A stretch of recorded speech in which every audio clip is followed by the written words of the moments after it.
غیر اللہ سے خدا کے بغیر کچھ نہیں ہوتا۔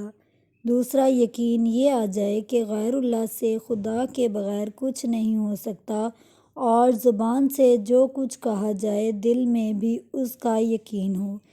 زبان دلوں کے خلاف نہ بولے۔ مثلاً کوئی بے موقع کھانے کے وقت آ گیا تو زبان سے تو اس کی آؤ بھگت کی جاتی ہے اور دل کے اندر سے کڑھتا ہے، یہ میچ نہیں ہے۔ اسی لیے انبیاء کرام علیہ السلام نے کلمے والے یقین کو پیدا کرنے کی سب سے زیادہ محنت کی۔ جب یہ یقین آ جاتا ہے تو اس کے بعد جسم سے اعمال صحیح نکلتے ہیں۔ جیسے بارش کے بعد سبزہ نکلنا شروع ہو جاتا ہے۔ اگر اللہ کی ذات والا یقین دل میں آ جائے تو دوسرے ایمانیات بھی خود بخود آ جائیں گے۔ آج یہ مکہ ساری دنیا کے عیش کا منظر ہے، اور اس کا ظاہری نقشہ وہ ہے جو ہمارے یہاں ہے۔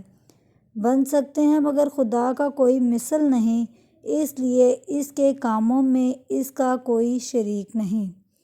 جس خدا نے انسان کو نطفہ کی شکل میں پیدا کیا اور وہی گوشت کا لوتھڑا اور پورا انسان بناتا ہے۔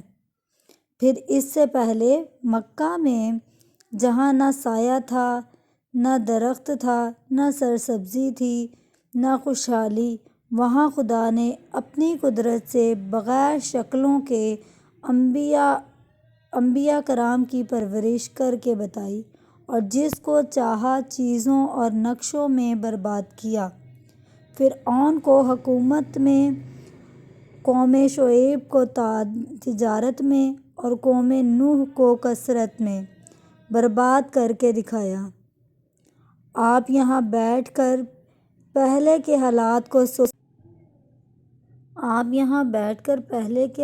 کو سوچیں، اس کا مراقبہ کریں تو اس سے یہ یقین پیدا ہوگا کہ حالات کا بنا کر بگڑنا خدا کے ہاتھ میں ہے۔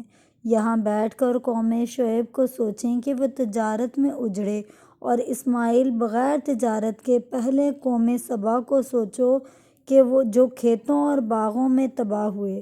اللہ تعالیٰ کا احسان ہے کہ اس نے یہ توفیق بخشی کہ حفاظت حدیث اور حدیث پر کچھ لکھا جائے۔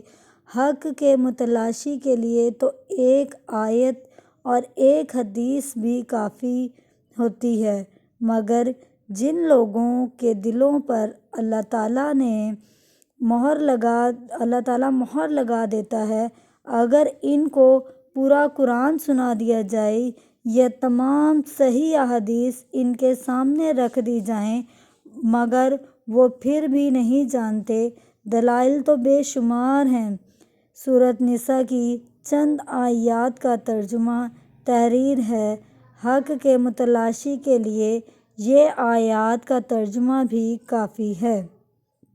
اللہ تعالیٰ ہم کو حق سمجھنے کے ساتھ ساتھ حق پر عمل کرنے کی توفیق عطا فرمائے، آمین۔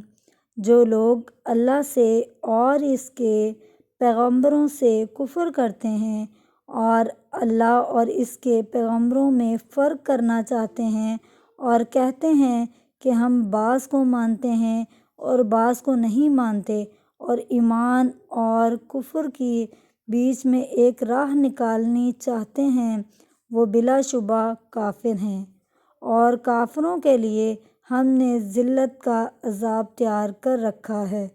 اور جو لوگ اللہ اور اس کے پیغمبروں پر ایمان لائے اور ان میں سے کسی میں فرق نہ کیا، یعنی سب کو مانا، ایسے لوگوں کو وہ عنقریب ان کی نیکیوں کے صلے عطا فرمائے گا، اور اللہ بخشنے والا مہربان ہے۔ النساء آیت نمبر 150-152۔ ایمان والے اللہ پر اور رسولوں پر ایمان رکھتے ہیں، ان دونوں میں فرق نہیں کرتے، اور جو پکے کافر ہیں وہ اللہ اور اس کے رسولوں کے درمیان فرق کرتے ہیں، بعض پر ایمان لاتے ہیں اور بعض کا انکار کرتے ہیں۔ اب فیصلہ آپ پر ہے کہ آپ رسول اللہ صلی اللہ علیہ وسلم پر ایمان رکھتے ہیں یا ان کی بتائی ہوئی باتوں پر ایمان رکھتے ہیں۔